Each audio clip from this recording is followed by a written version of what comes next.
Hello and welcome to Mullen's Benefits Companion, a podcast that helps employers navigate the complex legal challenges of managing their employee benefit plans. I'm your host, Brydon DeWitt, and today I'll be joined by Pollock, a paralegal in our Employee Benefits Practice Group here at Mullen.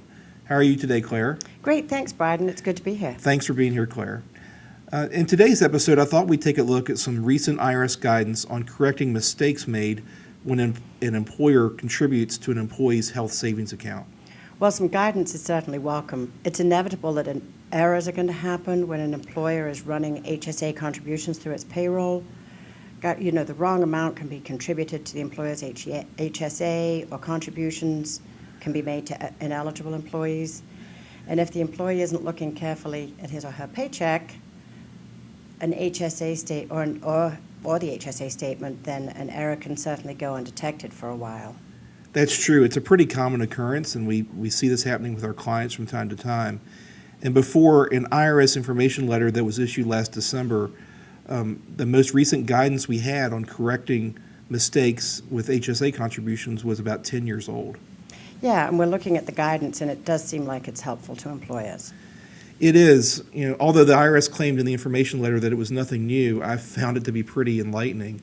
The 10-year-old guidance in IRS Notice 2008-58 addressed three situations involving mistaken contributions to health savings account. One, where contributions were made on behalf of an employee who was never eligible for the health savings account contributions. Two, contributions in excess of Internal Revenue Code limits. And three, contributions made after an employee ceases to be eligible for a health savings account. So can you tell us how the 2018 guidance allowed the employer to recover the mistaken contributions? Yeah, under the 2008 guidance, really, when this happens, an employer has transferred money from its general assets to an HSA custodian. And when an employer discovers that the wrong amount was sent, understandably, the employer wants to get the money back, Sure. right? The employer wants to contact the institution, the custodian of the HSA, and try to get their money back. And under the 2008 guidance, there were just a couple of circumstances where an employer could do that. If the employee was never HSA eligible, so the employee was never enrolled solely in a high-deductible health plan, or if the contributions transferred to the HSA custodian exceeded the annual contribution limit under the Internal Revenue Code, the 2008 guidance said that the employer could then ask the financial institution to return the mistaken contribution to the employer. Notice 2008-58, however, provided that if an employer simply contributed the wrong amount, it could not recover it from the financial institution as long as the IRS limit for HSA contributions had not been exceeded. And also, an employer could not recover a contribution after an employee ceased to be HSA eligible. So, for example, say you have a married couple and the employer's employee has enrolled for HSA contributions, and then during the year, the employee's spouse enrolls in non-high deductible health plan that covers the employee.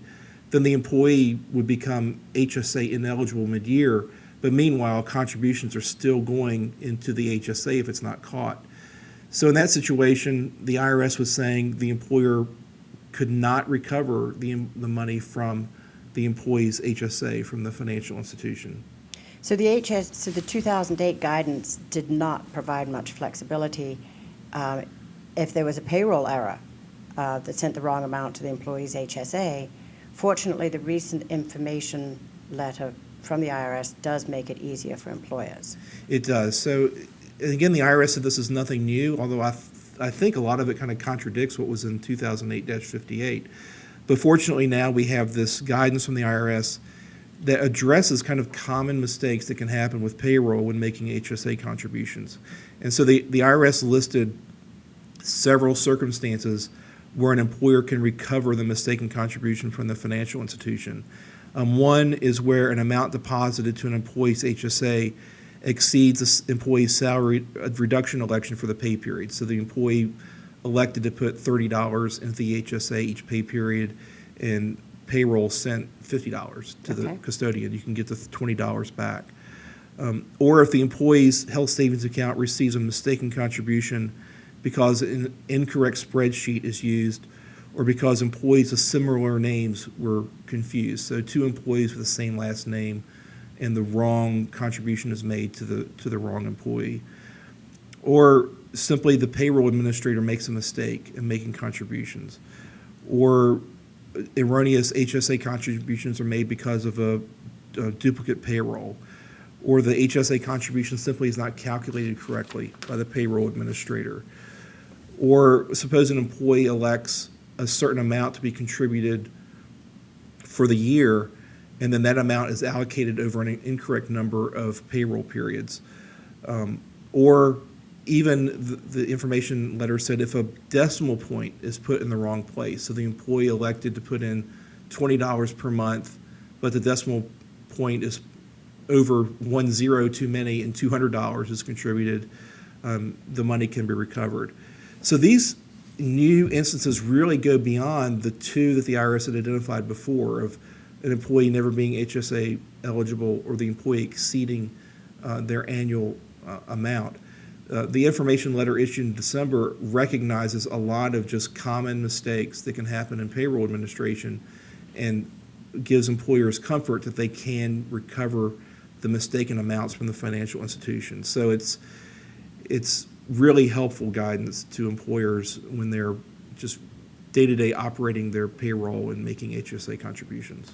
So when an error like this happens in a 401k plan, for instance, the IRS has pretty specific rules about the correction procedure. But is there a correction procedure or a reporting that an employer is obligated to if they discover some of these HSA errors? There isn't, because an HSA is not an employer plan. So a 401k plan is sponsored by the employer, and the employer is responsible for administering the plan and keeping the plan in compliance. With an HSA, the HSA belongs to the employee.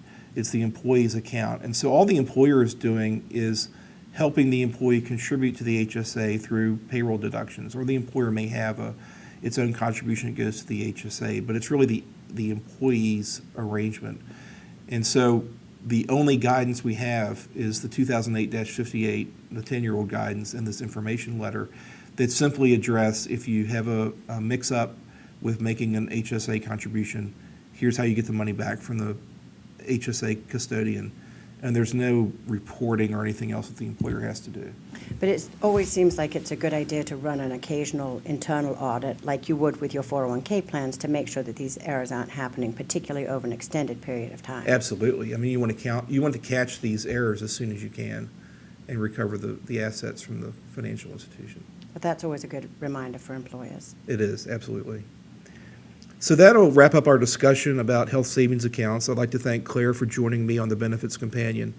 If you have any questions or suggestions for future episodes, please contact me at bdewitt@williamsmullen.com. You can also visit our employee benefits practice page at williamsmullen.com/employee benefits.